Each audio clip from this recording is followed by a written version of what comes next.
পুরো সপ্তাহ কারা কারা আমার মতো অপেক্ষা করে থাকো বলো তো, বরের সঙ্গে একটু বেরোবে বলে? আমি কিন্তু গোটা সপ্তাহ অপেক্ষা করে থাকি রবিবারটার জন্য। বরের সাথে একটু বাইকে করে বা গাড়িতে করে বেরোবো, রাস্তার ধারে ভারে চা খাবো, নদীর ধারে বা গঙ্গার ধারে বসে দুনিয়ার সব গল্প করব, পিএনপিসি করব, কত প্ল্যানিং করব যেগুলো কোনো দিন ফুলফিল হবে না। নাহলে রাস্তার ধারে দাঁড়িয়ে চুটুর মুটুর কিছু খাবো দুজনে, আর ডায়েটের প্ল্যান করব যে এবার থেকে আমরা দুজনে ডায়েট করবই।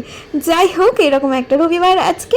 তো বিকেলের দিকে একটু রেডি হয়ে গেছি, মেকআপ করার দরকার থাকে না, তবু আমার নিজের খুব ভালো লাগে, একটা পজিটিভিটি আসে, তাই জন্য আমি সেজে গুজে বেরোই। প্রথমেই গেছিলাম সোনার দোকানে, আমার রেগুলার পরার কানেরগুলো সব ভেঙে গেছে, বাট কানের কিনতে গিয়ে একটা শাখা বাঁধানো পছন্দ হয়ে গেল, তো সেটাও বর কিনে দিল, বললো তোর অ্যাডভান্স বার্থডে গিফট।